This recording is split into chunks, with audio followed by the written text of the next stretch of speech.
ఖర్చు పెడితే జబ్బులు మాయం కావాలి, డబ్బులు ఖర్చు పెడితే నీటి ప్రాజెక్టులు నీళ్ళు ఇవ్వాల, అంతేగాని అప్పులు మిగులుతాండి, నీళ్ళు చుక్యం రాలా.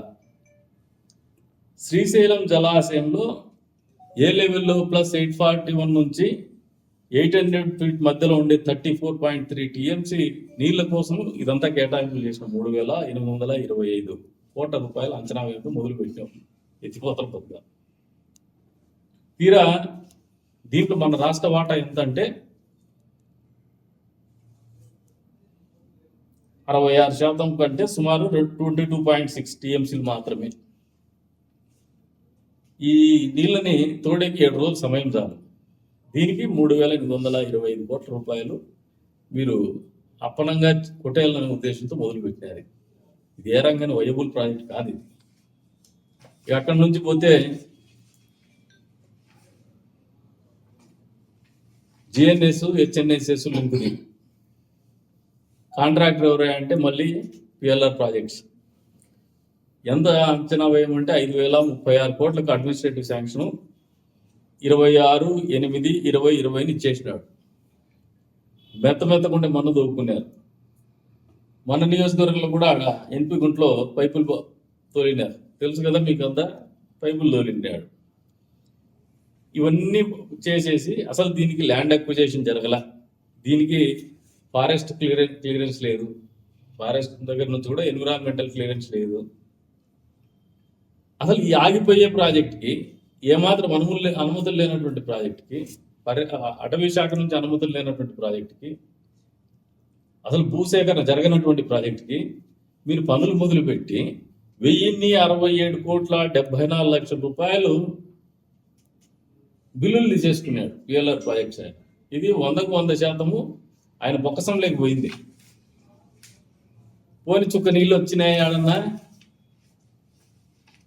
లాస్ట్లో గవర్నమెంట్ మాత్రం ఇసుకు కూడా మళ్ళీ అమ్ముకోవాలని చూసి 3 రిజర్వాయర్లు నిమిత్తం 2,144 కోట్లతో మళ్ళీ అడ్మినిస్ట్రేటివ్ శాంక్షన్ ఇస్తారు. ఏవంటే అవి ముదివేడు రిజర్వాయర్ అంచనా వ్యయం 500 కోట్లు, ఖర్చు 167.87 కోట్లు. నేతిగుంటపల్లి రిజర్వాయర్ అంచనా వ్యయం 571 కోట్లు, ఖర్చు 484 కోట్లు. ఆవులపల్లి రిజర్వాయర్ అంచనా 482 కోట్లు, ఖర్చు 28 కోట్లు. ఎటువంటి పర్యావరణ అనుమతులు మళ్ళీ దీనికి కూడా లేవు. గేట్లు కుట్టకపోతే కూడా చేయలేని పరిస్థితికి మీరు పోయినారు. ఈ రోజున ఇంత ఆగాంతం ఎందుకు చేస్తున్నావు ఏమంటే, రాయలసీమ ఎత్తిపోతల పథకం అని ఒకటి అడ్మినిస్ట్రేటివ్ శాంక్షన్ ఇచ్చినాం. 3,825 కోట్లకు అడ్మినిస్ట్రేటివ్ శాంక్షన్ ఇచ్చినారు మీ ప్రభుత్వంలో. అసలు నేషనల్ గ్రీన్ ట్రిబ్యునల్ నుంచి ఆ డిపిఆర్ని అడ్డం పెట్టుకొని మొదటగా పిఎల్ఆర్ ప్రాజెక్ట్స్ వన్కి పనులు ఇచ్చేస్తారు. అసలు నేషనల్ గ్రీన్ ట్రిబ్యునల్ నుంచి ఎన్విరాన్మెంటల్ క్లియరెన్స్ తీసుకోరు మీరు. డిపిఆర్ పేరు చెప్పేసి మీరు పనులు చేస్తామంటే ఎన్జిటి వాళ్ళు 24 మార్చి 22వ తారీఖున షోకాజ్ నోటీస్ ఇచ్చినారు. 2,65,00,000 రూపాయలు పెనలైజ్ చేసినారు, మిమ్మల్ని పెనాల్టీ మీద ఇచ్చినారు.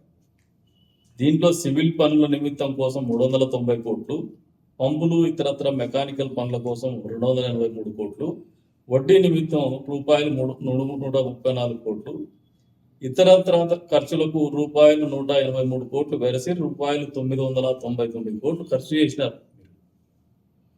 దాంతో ఖర్చు చేసిన 1000 కోట్లు వృధాగా మీది పనులు ఆగిపోయేసి ప్రాజెక్ట్ ఎన్జిటి క్లియరెన్స్ లేకపోవడంతో, ఎన్విరాన్మెంటల్ క్లియరెన్స్ లేకపోవడంతో 750 కోట్ల రూపాయలు అప్పులు బిగించినారు. చరిత్ర సృష్టించినోడు ఇప్పుడు ఆ చరిత్రని తిరగరాయబోతున్నాడు. అబద్ధాల గోడల్ని బద్దల కొట్టి నిజాలను రాగా మీ ముందుంచబోతున్నాడు. నిజమైన వార్తల కోసం వెంటనే డౌన్లోడ్ చేసుకోండి రా యాప్ని.